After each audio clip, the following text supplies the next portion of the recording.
Bonjour, je vais aborder dans cette vidéo le concept de cadre de référence qui est un concept assez central pour moi et très important dans la compréhension de la relation qu'on peut avoir avec des patients.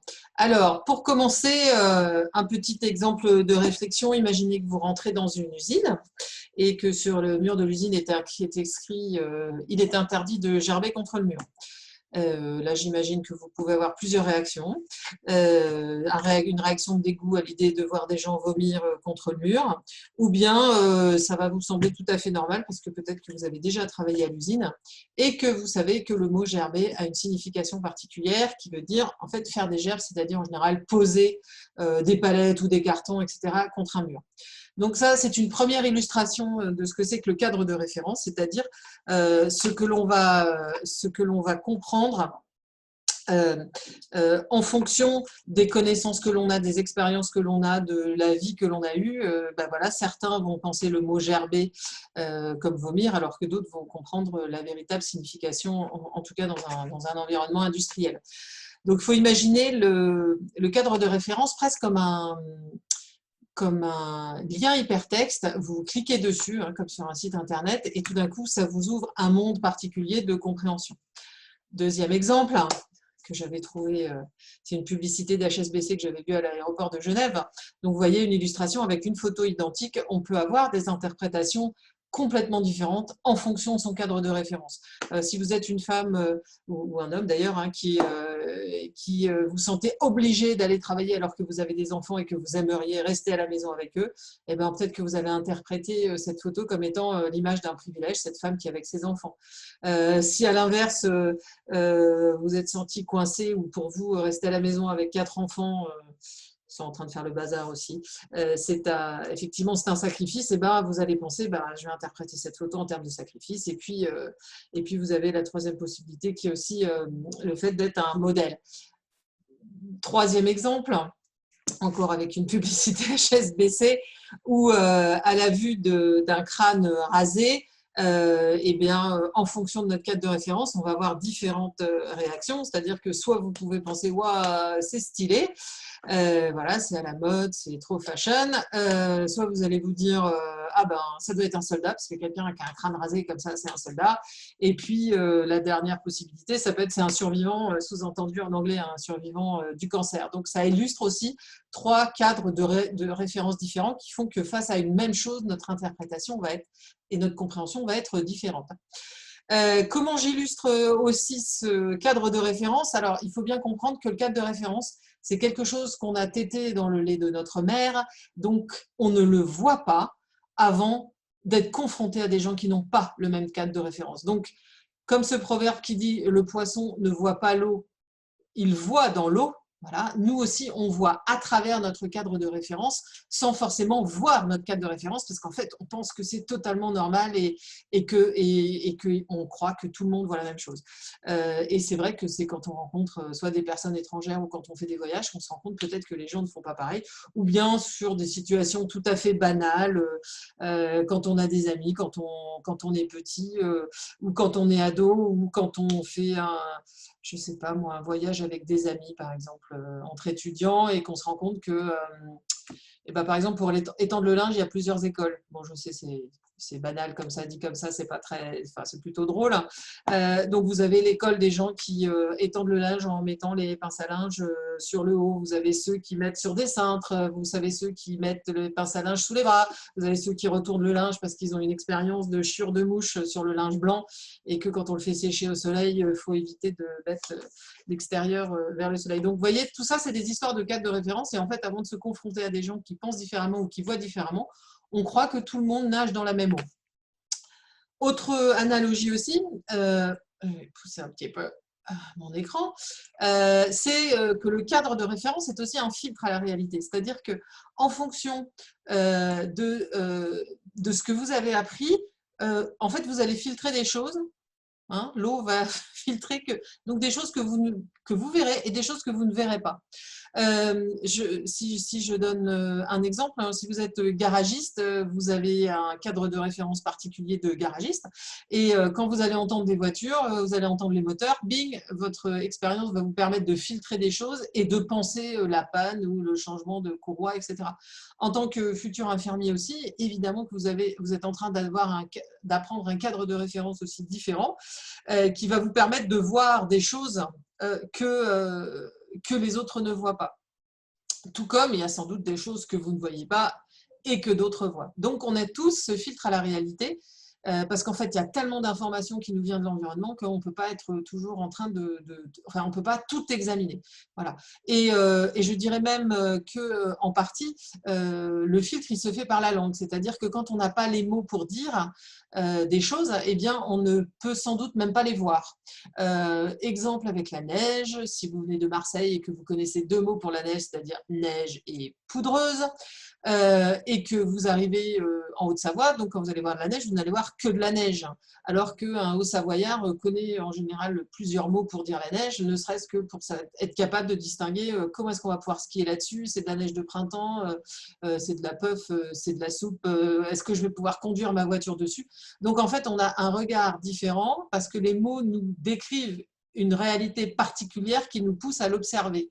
Et en général, le cadre de référence, il est donc lié aussi à nos conditions de vie puisqu'on a les mots importants qui nous servent pour décrire les choses. Alors, pour revenir sur l'hôpital, les soins infirmiers, etc.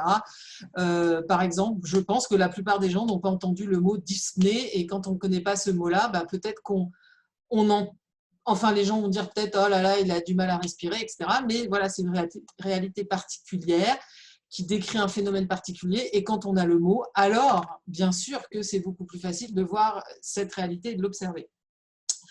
Le cadre de référence, alors je le décris ici, comme vous voyez sur le schéma, comme une espèce d'oignon avec des couches. Plus on va sur l'extérieur des couches, enfin les couches extérieures, plus moins, j'allais dire, l'influence est profonde. Bon, vous voyez aussi le nom des zones n'est pas d'un extrême intérêt, puisque c'est toujours à peu près la même chose, sauf qu'on a une zone d'influence profonde, une zone d'influence moyenne, une zone d'influence superficielle et une zone d'ouverture. Tant qu'on reste dans notre zone d'ouverture, évidemment, la communication, elle est facile, on partage des éléments de réalité, il n'y a pas de difficulté particulière. Ce qui est le plus important finalement dans le cadre de référence, c'est la zone d'influence profonde, puisque c'est celle qui est le moins facilement accessible et qui pourtant nous modèle nos relations avec l'extérieur.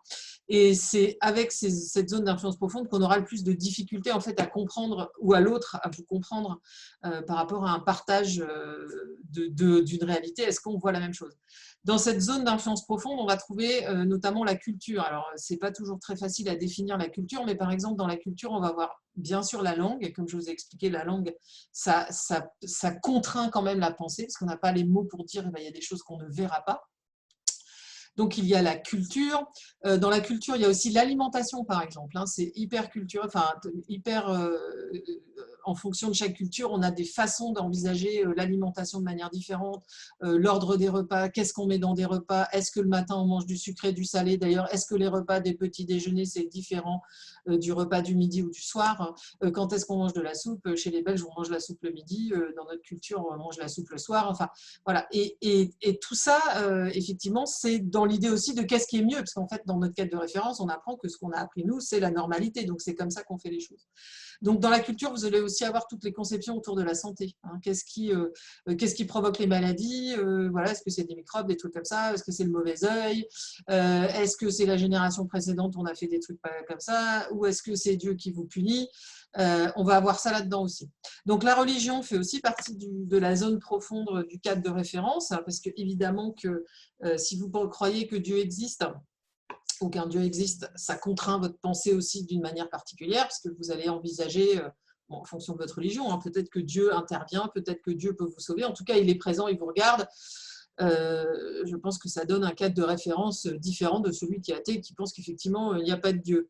La géographie Évidemment, parce que la géographie correspond aussi quand même à des cultures particulières. Donc, c'est sûr que si on est né en Afrique du Sud aujourd'hui, c'est pas la même chose que de naître en France. Mais en même temps, si vous êtes né aujourd'hui dans le 9-3, par exemple, ou dans le nord de la France, c'est pas pareil que de vivre en Haute-Savoie où on a quand même une industrie florissante, on fait du ski, etc. Ça donne, voilà, de ce qui est l'idée de la normalité qui est quand même différente. Le sexe, évidemment, a une importance puisque la vie des hommes et la vie des femmes n'est pas la même, et notamment en ce qui concerne les rôles des uns et des autres. Qu'est-ce que c'est que d'être un homme? Qu'est-ce que c'est qu'être une femme? Les relations qu'on entretient entre, est-ce qu'on peut avoir des relations d'amitié, pas de relations d'amitié? Tout ça, c'est dans le cadre de référence. L'ordre de naissance, voilà, d'être le premier, le deuxième, le troisième d'une même famille, eh ben, ça modifie le cadre de référence, hein, parce qu'on ne vit pas en fait tout à fait la même chose, sans dire qu'il y a une position qui est meilleure que l'autre. Hein. Et ça veut dire aussi que dans une même famille, les cadres de référence peuvent être quand même légèrement différents. Hein, donc le vécu des personnes et ce qu'ils ont, comment ils vont interpréter leur vie. L'appartenance ethnique supposée ou réelle, hein, je vais dire, effectivement, si vous avez un nom à consonance arabe ou voilà, une allure qui fait que les gens vous identifient comme étant maghrébin, voilà, très certainement, votre vécu est différent de quelqu'un qui a toujours été identifié comme étant un franchouillard de base, je vais dire ça comme ça, ou si vous êtes noir, eh ben, très certainement, vous avez fait l'expérience d'avoir des gens qui, tout le temps, vous demandent d'où vous venez. Donc ça, évidemment que ça a une influence sur le regard qu'on a sur soi-même et la place dans la société. Même chose avec les caractéristiques physiques. Si vous êtes très beau, si vous êtes très laid, voilà, si vous avez des dons particuliers, aussi j'ai mis après les dons personnels. Évidemment que par exemple, si vous êtes un futur champion de ski, votre vécu de ce qui est une normalité de passer ses après-midi ou ses journées de week-end sur les pistes de ski, c'est pas pareil que si vous êtes dans une famille où par exemple on fait de la musique, voilà, ou dans une famille où on ne fait rien et on regarde Drucker toute la journée. La santé, là vous serez encore mieux que moi placé pour voir que effectivement quand on a j'allais dire la chance d'avoir un vécu où tout le monde a toujours été en bonne santé autour de soi ou que soi-même on est en bonne santé, bah, la vision de la maladie, la vision du risque, la vision du danger est complètement différente de si vous êtes dans une famille où les gens ne sont pas en bonne santé. La famille à laquelle vous appartenez influence aussi votre cadre de référence. Hein. Si vous êtes le fils ou le petit-fils d'un champion olympique et tous les matins quand vous partez à l'école, vous passez devant le collège sur lequel il y a le nom de votre grand-père, et que dans votre village, on vous regarde quand même avec une certaine déférence, les gens ne se comportent pas vis-à-vis de vous comme des autres personnes, finalement, même si ça reste subtil, ça veut dire qu'on a un cadre de référence différent et ce qu'on trouve normal n'est pas forcément ce que les autres trouvent normal. L'histoire avec un grand H, être né en 1940, c'est pas du tout la même chose évidemment que d'être né en 1970 ou d'être né en 2010.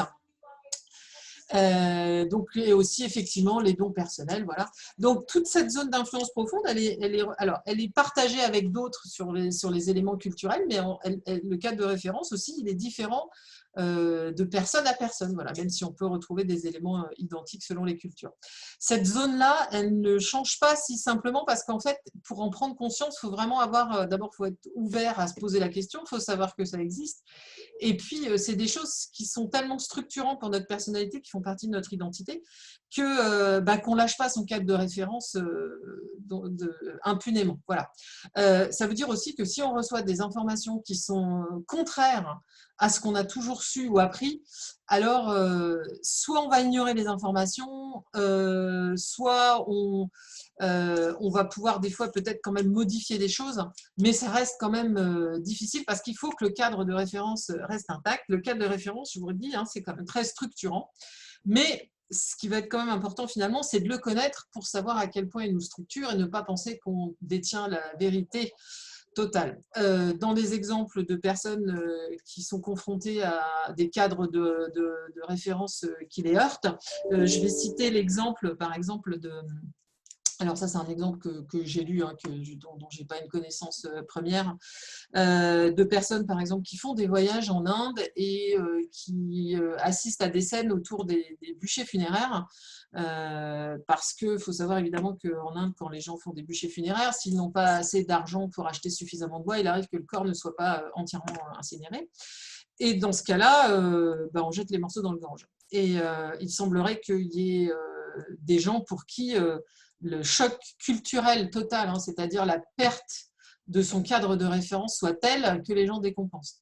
Autre exemple où là j'ai des connaissances de première main, on va dire, c'est l'entrée en prison, par exemple, où les gens directement, alors que ce soit d'ailleurs les familles qui vont en visite, mais les personnes incarcérées sont confrontées à une culture complètement différente, un cadre de référence différent, et là, le choc est très fort, donc on appelle ça d'ailleurs le choc carcéral.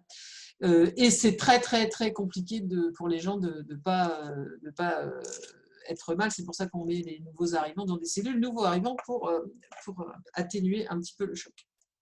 Donc, le cadre de référence, c'est quand même un système hyper complexe qui nous permet de regarder le monde qui nous entoure et de donner du sens à ce qu'on voit, parce que voilà, on nous a donné des explications, ce qui est juste, ce qui n'est pas juste, ce qui est normal, ce qui n'est pas normal, et du coup, qu'est-ce qui va se passer?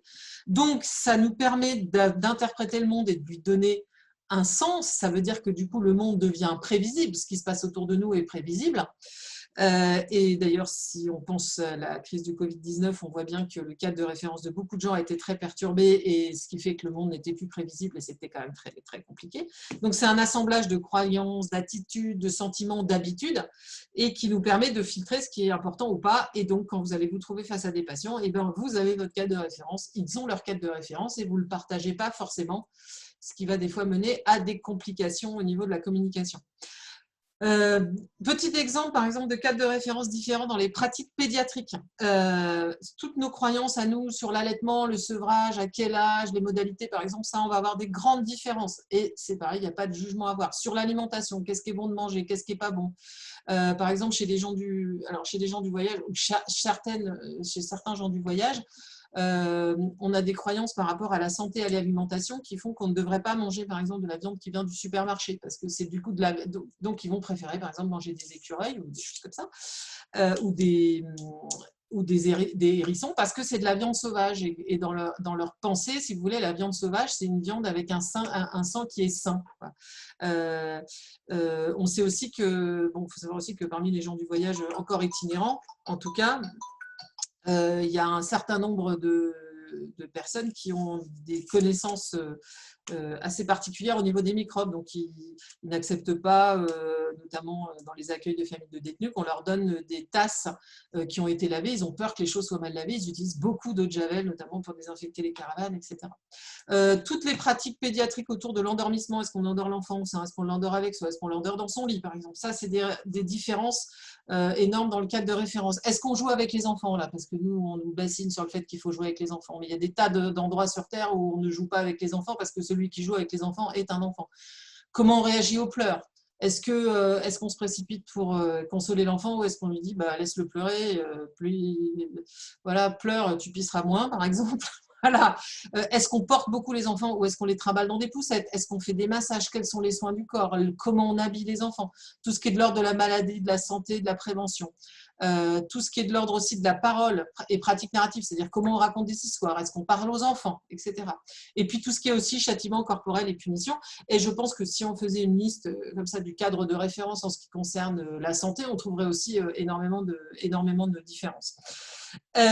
Donc, le cadre de référence et la communication. Donc, tant qu'on est sur les zones ouvertes, hein, les zones d'ouverture extérieures du cadre de référence, en fait, ça se passe bien, les gens comprennent, oui, voilà, il faut prendre 2 ibuprofène si vous avez mal au dos, je sais pas, il n'y aura pas de problème particulier, ça passera assez bien. Par contre, quand on arrive dans les zones profondes, d'influence profonde, là, les choses sont très, très compliquées, c'est-à-dire qu'on arrive sur des valeurs et des éléments structurants de la personnalité qui font que être en capacité d'écouter l'autre et d'entendre, hein, par exemple, si vous êtes face à quelqu'un qui vous dit que finalement, s'il attrapait telle ou telle maladie, soit c'était écrit, c'était le destin, ou c'était une attaque zombie, ou c'était le mauvais œil, peut-être que vous pouvez avoir des problématiques un peu pour pour comprendre et accepter ce que disent les gens. Bon, il faut savoir aussi que ce n'est pas parce que les gens ils ont des explications différentes sur la santé qu'ils refusent forcément d'être soignés, hein, parce que des fois, deux systèmes valent mieux qu'un. On peut aussi parler, par exemple, des difficultés par rapport à la religion, où il y a des gens qui vont vouloir être, par exemple, des situations où vous avez des personnes juives qui refusent de monter dans les ascenseurs alors qu'elles sont en train d'accoucher parce que c'est le Shabbat. Donc bah là, on va se dire, non, mais pas se taper tous les escaliers dans l'hôpital. Donc voilà, on peut avoir quand même effectivement des difficultés quand on est sur des zones d'influence profonde. Voilà, et bien sur la prochaine vidéo, j'aborderai